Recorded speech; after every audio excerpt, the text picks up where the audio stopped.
A viral video sparks public outrage showing Syracuse police seemingly arresting a young black boy for allegedly stealing a bag of chips. Take a look. What is y'all doing? What is y'all doing? Guess. Take a guess what I'm doing. Hey, you like a baby to me. Why you? Guess what I'm doing. I don't know what you doing. I just see you snatching him up off the. No. So what? So what's going on then? You're stealing stuff. If he breaks into your house to steal something. Nah, man. What you saying? A bag of chips? So y'all treat me like a whole cold-blooded fucking killer? Keep walking, dude. You don't even know what you're Keep talking walking. about. I know what I just came up and see. I know the fuck I just came up and see. Okay, what did you see? I see y'all snatching him up a bike like you're a fucking grown-ass man. Ain't he saying it wasn't him? Fuck is y'all doing? Crazy. How old is he? 10 years Fuck is y'all talking about, man? That's against the law. Fuck is y'all doing? You cannot put that. What is y'all doing? Take the fucking chips. If he stole some chips, I'll pay for him. I'll pay for him. You don't even know where he lives.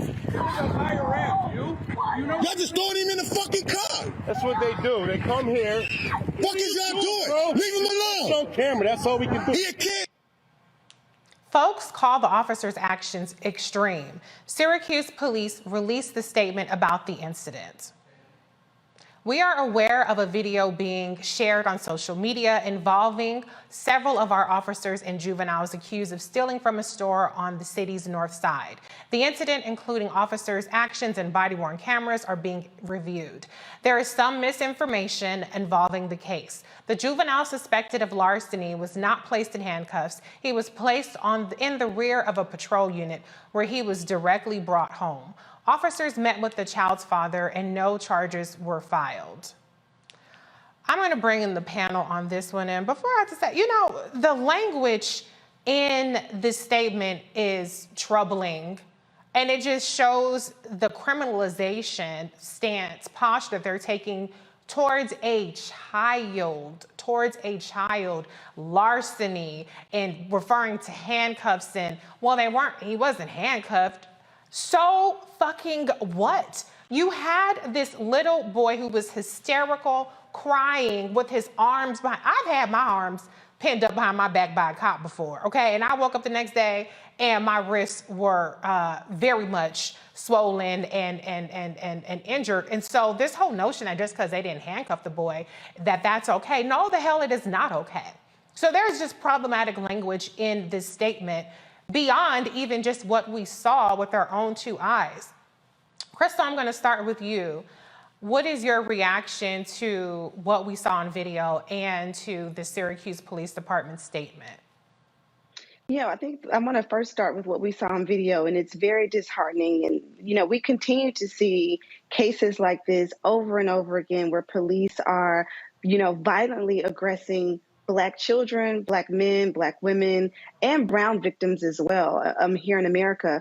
The other thing that I want to bring up is that we talk about, or the statement talks about, that the child was not arrested, but the mental health of this child is already damaged just by this incident. And that's something that always gets lost in this, police and victim, conversation. We don't talk about the mental health that we are putting people through, the trauma that we're putting children through just by being arrested. This is something that this young boy will remember for the rest of his life, and he will have this unnecessary association, or this violent association with policing in this country, not only because of the experience that he himself has gone through, but what others have gone through as well. And we continue to see these, instances happen over and over again. And it really reminds me that the George Floyd Policing Act, it still has not been passed. It also reminds me that criminal justice reform, which is something that the president championed when he was, running for office, that still has not been addressed. And so many of the things that the Black community is asking out of this administration, they continue to happen over and over again because they have not been addressed legislatively.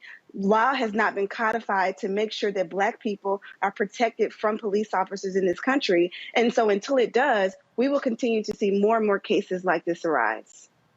That is true, but I think Dr. Carr would argue that you can't train humanity or cops seeing the humanity if that's not their posture, which we pretty much know it isn't from looking at that video.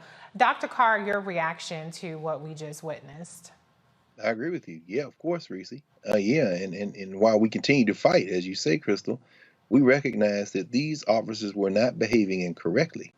They were doing what they are expected to do, which is terrorize our people. The long reparations movement does not characterize the system that we live under as the criminal justice system. They call it the criminal punishment system. And those two punk cops, those hunters, those patter rollers, who have no fear, who are under no accountability, were terrorizing a child. And fortunately, there were adults. We heard the brother who intervened with the cell phone there, the video.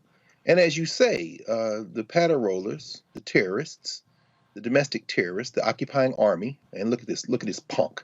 What if he was in your? What if he was breaking into your house? You punk.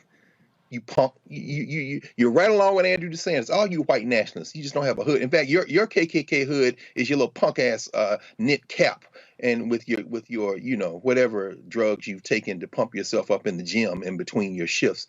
But the response of the police department is to be expected. This is nothing they had to draft. In other words, we know it's almost as if, in fact, they have a stock book. So the first reaction is, this isn't complete. This doesn't tell the whole story. And then they try to act as if their criminal behavior wasn't criminal behavior. He wasn't handcuffed. He was detained.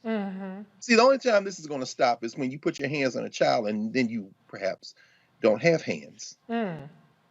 I know that's right. I did appreciate the brother, though, who was, he was giving that energy. He was making it uncomfortable for them. Is not doing what you suggested, Dr. Carr, but they have to be robbed of the joy and the adrenaline rush that they get from terrorizing Black folks. And we're still talking about a child. I mean, Dr. Carr, like you bring up, well, what if he's breaking into your house? I might grab a switch, or I might grab a belt and whoop his ass, but that'll be, you know what I'm saying? Like, I would call up his parents. Where's your mama at? Where's your daddy at? Who is even calling the cops? I was looking so hard to try to find out, how did the cops even get involved? Was it the punk ass store owners that called? Did you call the cops on three kids, an 8-year-old and his two brothers, over a bag of chips? That's what I want to know. I want that answer, because to Dr. Carr's point, we have to have consequences for these folks that contribute to criminalizing our kids, not just the cops. That store, I'm not saying burn it down like we did in Rodney King in the LA riots, but what I'm saying is there should be a boycott, there should be a protest, there should be something saying, you need to come up with other means to enforce, shoplifting. I'm not saying kids should be stealing, because I know people be in the comments dragging me. I'm not saying that, but what I'm saying is you should not be involving the cops over a bag of chips. Dr. Walker, what is your... Before Larry, before you jump in, Doc, I just wanted to mention, don't want people to miss what you just said. Had it not been for that brother, had it not been for that intervention, we'll never know whether or not that little boy would have been returned home. Because at that point, they realized they were in trouble. Yeah. So we don't know what would have happened had he not intervened. So in some ways, he probably did alter the outcome just by doing what you said he did. That's right. You're absolutely right, because we saw a boy who was obviously hysterical, but he was alive when he got in that cop car. The gentleman saw him get, ripped off the bike. He said chips flew everywhere. You didn't see no guns, you didn't see no knife, because they try to pull all that shit out, try to make it seem like my life was threatened and this, that, and the other. So to your point, Dr. Carr, absolutely. That could have saved that young boy's life. And I hate to even think about that as a scenario, but you're right. Dr. Walker, your response. Yeah, so Reese, this is part of a larger issue, how Black people are dehumanized, right? So we talk about, TV, movies, etc., music videos. Black folks are dehumanized. And so we would talk about the language they use, larceny, in the press release. And so we also talk about the criminalization and trauma, how Black males and Black folks in general are traumatized. This young brother has been criminalized at an early age over, assuming it's a bag of chips. You heard the brother say that he would pay for the bag of chips. But like I said, we need to have a broader discussion about just how society abuse Black folks. We see also that a lot of research out there shows that Black children are seen older than they really are when it comes to general society. And that's another added issue that Black children have to deal with. They're seen older than they really are. So to snatch up this young brother off a bicycle, who's a child, than my child, or anyone else in this panel, right? Yeah. So to snatch him off a bike and treat him like that, he criminalized him at an early age. And once again, this is a part of the larger issue of how Black folks are viewed in our society. People don't see our humanity. And when you don't see someone's humanity, whether you're snatching them off a bike or snatching their voting rights, you don't have a problem with it. Yeah, you're absolutely right. I mean, we say it, I feel like I say it every week. If Dr. Carr doesn't say it, they have a no humans involved approach to policing Black people, including children. I mean, this is part of the reasons why I'm not saying people can feel how they feel about defund the police, but one of the, initiatives of defund the police is to change out police officers from schools, because to your point, Dr. Walker, they tend to over-police Black kids, think of them as adults, and abuse them in a way. I mean, we've seen this because this guy just so happened to be walking down the street, but this kinds of stuff is happening in schools everywhere, and they're labeling kids as troubled kids or disruptive or whatever the situation may be. So we have to really do better by our children. Before we move on to the next story, Crystal, I just want to go to you because there was one specific word in this police statement that really pissed me off. And it was referring to what has been out there as misinformation. I am adamantly opposed to misinformation. I spent so much time combating it. What we saw was not misinformation. We saw with our own two eyes what this little boy was subjected to, which is unconscionable, knowing that the accusation was that he had a bag of chips, allegedly. That may not have even been true.